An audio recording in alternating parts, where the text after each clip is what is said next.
Hello everyone, आप देख रहे हैं Chandan MLT the platform of magnificent knowledge and this is Chandan Kumar Pandey. My dear students, आज के इस लेक्चर में मैं आपको एक नए टॉपिक से एक्सप्लेन करने जा रहा हूँ। नए टॉपिक को एक्सप्लेन करने जा रहा हूँ, आपको रूबरू करवाने जा रहा हूँ, that is antigen. Previous lecture में जो था मैंने एंटीजन का डेफिनेशन आपको बताया था, लेकिन एंटीजन में जो सबसे मेन इंपॉर्टेंट होता है ना, एंटीजन के definition as well as antigen के टाइप, कि एंटीजन कितने टाइप के होते हैं। तो एंटीजन के डेफिनेशन में तो आपको मैंने बेसिक एक्सप्लेन किया था कि antigen are those substances which are protein in nature and when they are introduce और when they are enter in our body they stimulate the antibody production. यानी जब भी हमारे बॉडी में इंटर करता है कोई भी फॉरेन पार्टिकल्स तो उसे हम एंटीजन कहते हैं, और जो भी हमारे बॉडी में इंटर करता है तो एंटीबॉडी के प्रोडक्शन को स्टिमुलेट करता है, उसे हम एंटीजन बोलते हैं। इस चीज को मैंने आपको बताया था और ये चीज आप लोग समझ गए होंगे। और all types of antigen are protein in nature. But जो आज का ये जो लेक्चर है ना, इस लेक्चर में सबसे इंपॉर्टेंट जो आज एक्सप्लेन करने वाला हूं that is types of antigen, कि एंटीजन कितने टाइप्स के होते हैं, उनका क्या क्या टाइप्स है। तो बेसिकली एंटीजन का जो टाइप्स होते हैं ना, there are two types of antigen. कितने टाइप्स के एंटीजन होते हैं? Two types of antigen. First one is complete antigen. कौन सा? Complete antigen. एजी से मैंने डिनोट किया, that is antigen. First one क्या होता है? Complete antigen. और सेकंड वन कौन सा होता है? Incomplete antigen. Incomplete antigen. अब इनकम्प्लीट एंटीजन का जो नाम होता है, सेकंड नाम होता है दैट इज हैप्टेन। हैप्टेन जो आज सबसे मेन टॉपिक है ना, दिस इज हैप्टेन। जो इनकम्प्लीट एंटीजन होता है दैट इज हैप्टेन, ये हैप्टेन के नाम से जाना जाता है। और this hapten have two types. ये हैप्टेन कितने टाइप्स के होते हैं? दो टाइप्स के होते हैं। पहला होता है simple hapten, first one is simple hapten and second one is complex hapten. Second one is complex hapten. तो आज के इस लेक्चर में मैं आपको एक्सप्लेन करने वाला हूं कि कंप्लीट एंटीजन क्या होता है, इनकम्प्लीट एंटीजन क्या होता है, सिंपल हैप्टेन क्या होता है और कॉम्प्लेक्स हैप्टेन क्या होता है। ओके, आज के लेक्चर में ये एक्सप्लेनेशन होगा। फर्स्ट वन जो आता है MS, that is complete antigen. Complete antigen. आपको मैं एक स्पेसिफिक कैरेक्टरिस्टिक्स एंटीजन का क्या बतलाया था कि जो भी एंटीजन होते हैं जब हमारे बॉडी में एंटर करते हैं ना, तो एंटीबॉडी के फॉर्मेशन को स्टिमुलेट करते हैं। यानी किसी भी एंटीजन, जो भी एंटीजन हमारे बॉडी में एंटर करेगा उसे इम्यून सिस्टम डिटेक्ट करेगा और उसके अगेंस्ट एंटीबॉडी का फॉर्मेशन करता है। The complete antigen are those molecules which when those are introduced in our body they capable to stimulate the antibody production by itself। इसका मतलब है कि कंप्लीट एंटीजन हम उसे कहते हैं, एंटीजन का तो सबसे मेन वर्क होता है कि एंटीबॉडी प्रोडक्शन को स्टिमुलेट करे। तो कंप्लीट एंटीजन हम उसे बोलेंगे कि जब वो हमारे बॉडी में इंटर करेगा, इंटर करने के बाद वो इतना कैपेबल हो, वो सेल्फ कैपेबल होता है एंटीबॉडी के प्रोडक्शन के लिए।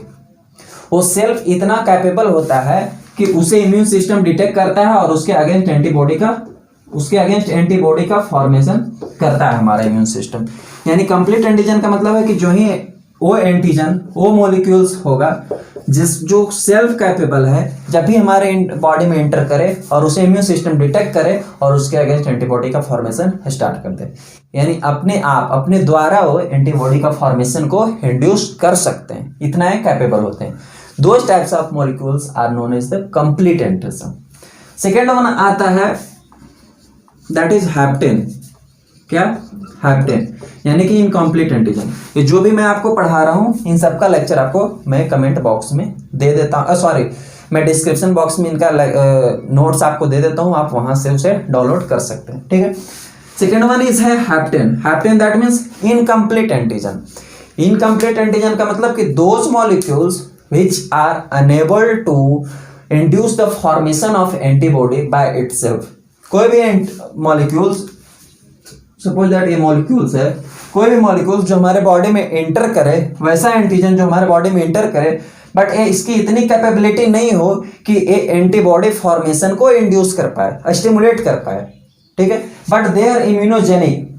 अब इम्यूनोजेनिक वर्ड आया जो मैंने आपको प्रीवियस लेक्चर में एक्सप्लेन किया, तो आप समझ जाओ कि इम्यूनोजेनिक क्या होता है। They are immunogenic and they induce the antibody.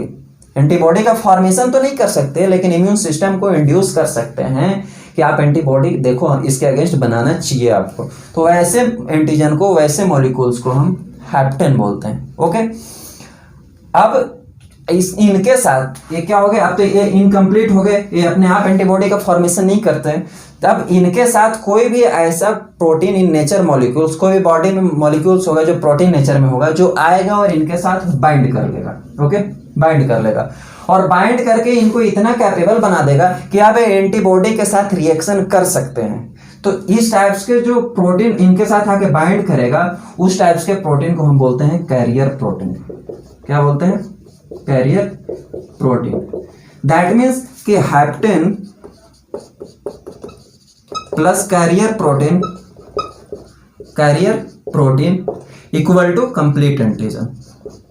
Complete antigen मतलब कि हैप्टेन के साथ जब कैरियर प्रोटीन बाइंड करेगा तब जाके वो कंप्लीट एंटीजन बनेगा और वो जो है फिर एंटीबॉडी के साथ रिएक्शन करेगा। तो this types of antigen are known as the hapten, incomplete antigen. वैसे मॉलिक्यूल्स जो अपने आप से एंटीबॉडी का फॉर्मेशन नहीं कर सकते, उतना कैपेबल नहीं होते, but they can become immunogenic. वो इम्यून सिस्टम को इंड्यूस कर सकते हैं, एंटीबॉडी को इंड्यूस कर सकते हैं।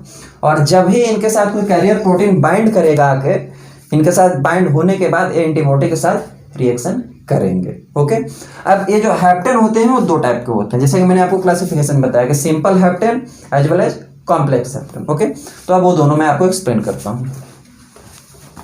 आपको थोड़ा मैं पहले कॉम्प्लेक्स हैप्टेन, सेकेंड नंबर का जो हैप्टेन है वो मैं समझाता हूँ। कॉम्प्लेक्स हैप्टेन,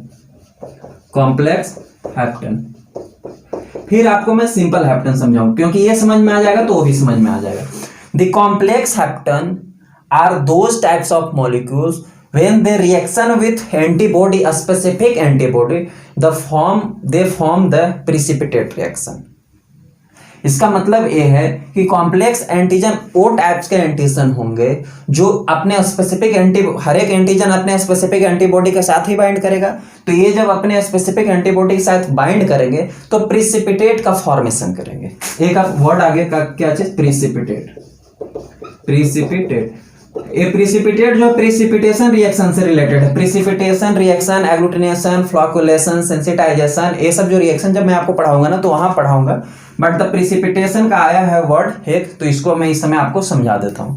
देखो, प्रिसिपिटेशन रिएक्शन वो रिएक्शन होता है जब कोई भी सॉल्यूबल एंटीजन किसी भी एंटीबॉडी के साथ बाइंड करता है, रिएक्शन करता है in the presence of electrolyte on the optimum temperature and pH and they form the insoluble product।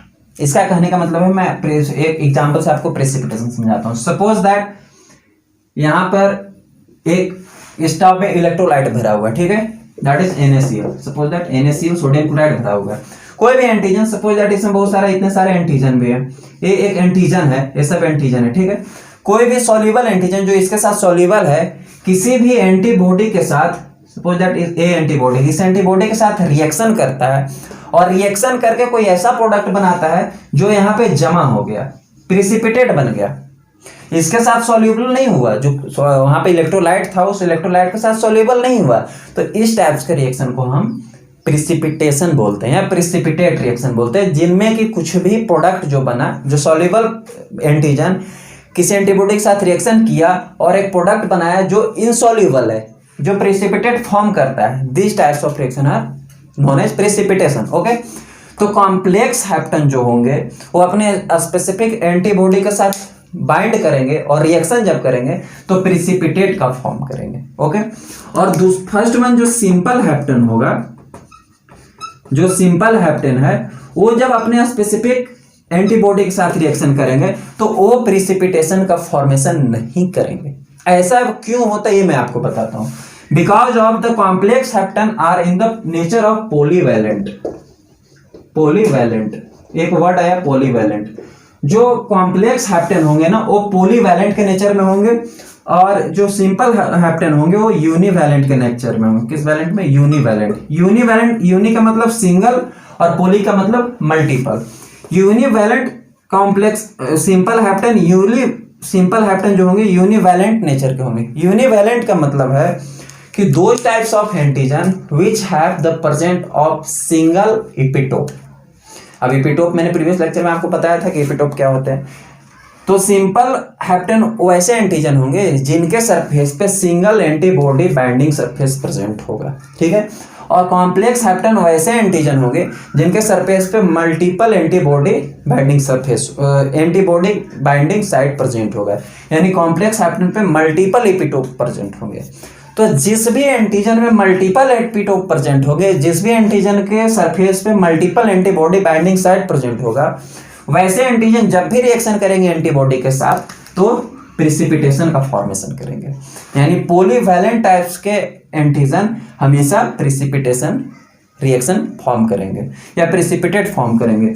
और जब भी सिंपल हैप्टन लाइक यूनिवैलेंट एंटीजन जिसपे सिंगल एपिटोप हो, जिसके सरफेस पे सिंगल एंटी बाइंडिंग साइट हो, वैसे एंटीजन हमेशा जो है नॉन प्रिसिपिटेटेड रिएक्शन फॉर्म करेंगे।